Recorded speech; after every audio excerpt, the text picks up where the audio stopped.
नमस्कार मित्रांनो, सावळ्याची जणू सावली पुढील भागामध्ये सोम, बबलू आणि सावली ताराला एका ठिकाणी आणतात.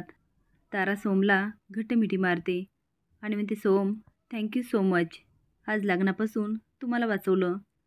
सोम म्हणतो, तारा मी नाही, सावली वहिनीने. तुला थँक्यू म्हणायचं असेल तर तिला म्हण. पण ताराच्या तोंडातून थँक्यू पण निघत नाही, कारण तिने सावलीला खूप त्रास दिलेला असतो. त्यामुळे ती फक्त सावलीकडे बघत राहते आणि म्हणते, सोम आता पुढे काय करायचं? बबलू म्हणतो, कशाला काळजी करता, सावली वहिनी आहे ना, ती काढेल काहीतरी मार्ग. पण सोम आता आपण आपल्या घरी जायला पाहिजे. सावली म्हणते, हो आता घरामध्ये खूप गोंधळ उठणार. ते तिघही निघून जातात. तारा सगळ्या घरभर नजर टाकते. जोकर बोर्डवर लिहित म्हणतो, सावलीचा सारंग आता संपणार. थोडे तासमी येते, त्याच्या डोक्याला बंदूक लावते. तो दोचकून मागे बघतो. अस्मी म्हणते, तू माझ्या सारंगला संपवणार?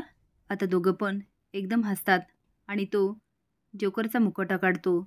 अस्मी त्याला आता घट्ट मिठी मारते. तो म्हणतो, अस्मी हे सगळं मी तुझ्यासाठी करतोय. अस्मी म्हणते, एकदा तर माझं लग्न होऊ दे, मग त्या सारंगला बर्बाद करणार, डिवोर्स घेणार, म्हणजे बरीचशी प्रॉपर्टी ती आपली. तो म्हणतो, मग आपण लग्न करूया. अस्मी म्हणते, आकार खूप सावधगिरी बाळगावं लागेल. आपण हा खूप मोठा हात मारला आहे. हे जेवढं दिसतं ना तेवढं सोपं नाही आहे. आकार म्हणतो, अस्मी असं का बोलते? जगन्नाथच्या तावडीतून मीच तुला सोडवलं, सगळे पुरावे मीच तुला गोळा करून दिले.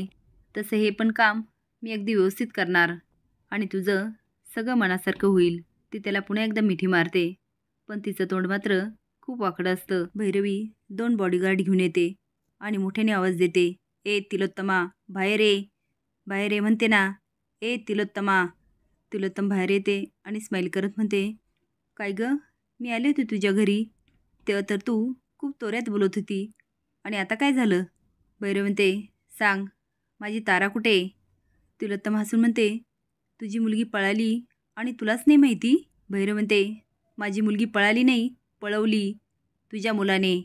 तिलोत्तम म्हणते, माझा मुलगा असं काही करणार नाही, आणि जर त्याने केलं तर तुझी मुलगी म्हणून मी ताराला घरात घेणार नाही. भैरव म्हणते, तारा तुझ्याच घरात आहे. तिलोत्तम म्हणते, भैरवी मान्य कर स्वतःची चूक, की तुझे संस्कारच वाईट आहे आणि ते संस्कार तू तुझ्या मुलीला दिले. भैरवी मोठ्याने ओरडते, माझे संस्कार वाईट नाही आहे, मला स्वतःला माहिती आहे, मी माझ्या मुलीला एकदम चांगले संस्कार दिले. तिलोत्तम हसून म्हणते, हो का, असे संस्कार? जी मुलगी स्वतःच्या हळदीच्या कार्यक्रमातून पळून जाती? खरंच भैरवी? भैरव बोट करत म्हणते, तिलोत्तमा आत्तापर्यंत तू माझी मैत्री बघितली, आता वैर बघशील. सारंग म्हणतो, भैरवजी तुम्ही शांत व्हा, जे काय बोलायचं आज चला बसून बोलूया. नील म्हणतो, भैरवजी आपले जुने संबंध आहे, असं काही करू नका. तिलोत्तम म्हणते, नील तू शांत बस.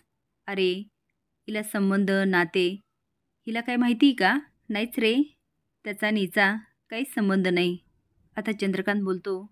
तिलोत्तम म्हणते, चंद्रकांत अहो ज्या बाईला मैत्री कळाली नाही तिला तुम्ही सांगून काय उपयोग? तिलोत्तम म्हणते, माझी तारा तुझ्याच घरात आहे, ए चला रे शोधा. तिलोत्तम मोठ्याने ओरडते, थांबा, ही काय धर्मशाळा आहे का, कुणी यायचं आणि माझ्या घरात शिरायचं? स्वतःची मुलगी तर सांभाळता आली नाही, चालली दुसऱ्याच्या घरात बघायला. भैरव म्हणते, तिलोत्तमा तुला हे खूप मागात पडेल, मी तुला सोडणार नाही. तिलोत्तमा स्माईल करत म्हणते, बरं. ते आता निघून जाते. अस्मी आणि ऐश्वर्या स्माईल करतात आणि बेडरूममध्ये जातात. अस्मी म्हणते, तुम्हाला काय वाटतं, सोमने ताराला पळवली असेल? ऐश्वर्या म्हणते, अजिबात नाही, त्याच्यात तेवढी हिंमत नाही आहे तिलोत्तमाच्या विरोधात जायचं. अस्मी म्हणते, मग सावलीने? ऐश्वर्या म्हणते, ती तर हिंमतच करू शकत नाही, तिला माहिती आहे याचे परिणाम किती वाईट होतील. पण आता माझ्या मनासारखं झालं. सोम आणि ताराने जरी लग्न केलं तर तिलोत्तमाच्या विरोधात असल्यामुळे मी त्यांना बरोबर बाजूला करेल, म्हणजे ह्या घरामध्ये कधीच पाळणा हलणार नाही. सगळ्या गोष्टी अगदी माझ्या बाजूने घडतायत. अस्मी म्हणते, आणि माझं काय? ऐश्वर्या म्हणते, तुझं काय? तुला दिली होती संधी, पण तू काय केलं? ती वाया घालवली. तुझं आता काही हो नाहीतर नाही, मला काही फरक पडत नाही. अस्मी चवतळून म्हणते, तुझी लायकीच नाही आहे, मी तुझी मदत केली म्हणून तुझ्या मनासारखं घडतंय. ऐश्वर्या म्हणते, माझी नाही, तुझी लायकी नाही आहे. तू आहेस कोण ह्या घरात? कुठल्या अधिकाऱ्याने राहते? मी या घरची सून आहे आणि तू पाहुणी. पाहुण्यासारखं राहायचं आणि चालतं व्हायचं. विसरलीस का काय? ह्या घरामध्ये तू माझ्या जीवावर राहतेस. त्यामुळे तुझी लायकी नाही आहे. तू लायकीत राहायचं, नाहीतर चालतं व्हायचं आणि निघून जाते. अस्मी म्हणते, मला चालते हो म्हणते आणि स्वतःच निघून गेली. हिच्या जीवावर राहिले असते ना, माझं काहीच झालं नसतं. त्यामुळे मी सावलीच्या आयुष्यामध्ये बरोबर हाडा केला आहे आणि ती आता लवकरच सारंगच्या आयुष्यातून जाणार. अलका म्हणते, जगन्नाथ, भैरवीचं काही वाईट झालं की तुमच्या चेहऱ्यावर खूप हसू असतं. जगन्नाथ म्हणतो, वाईट माणसाचं वाईट झालं की मला खूप आनंद होतो. आता दुश्मनी केली तर निभवली पाहिजे. इकडे भैरवी खूप रडत असते. तिला तिलोत्तमाचं बोलणं आठवतं. तुझे संस्कार. तेवढे तिचा फोन असतो. जगन्नाथचं नाव बघून तिचं तोंड वाकडं होतं. ती बोल. जगन्नाथ म्हणतो, परजीवी, तुमच्याबद्दल एक बातमी कळाली मला. खूप वाईट वाटलं, मन भरून आलं, खूप दुःख झालं. म्हणजे आम्ही तुमच्या दुःखात सहभागी आहोत. म्हणजे असं कळलं, तुमची मुलगी घरातून गायब झाली. खरं तर हळदीतून पळून गेली. हे शब्द योग्य आहे, हाय की नाही? असो, आम्ही तुमच्या दुःखामध्ये खरंच सहभागी आहोत. भैरव म्हणते, माझ्या जखमेवर मीठ चोळायला फोन केलास ना तू? जगन्नाथ म्हणतो, एवढ्या तेवढ्याने तुमच्या जखमेवर मीठ चोळल्या जाणार आहे का? तू ना गेंड्याच्या कातडीची आहे. तुझ्यावर मोठा घाव घालायला पाहिजे. आता सोमने ताराशी लग्न करायलाच हवं. तेव्हा कुठे चिमूटभर मीठ तुझ्या जखमेवर चोळल्या जाईल.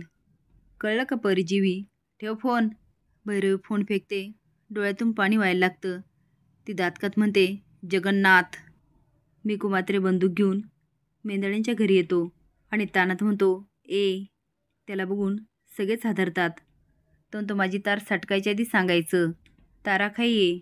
तो सारंगच्या बाजूला असतो. सारंग त्याची बंदूक पकडतो आणि वर करतो. यामध्ये दोघांच्या मारामाऱ्या सुरू होतात.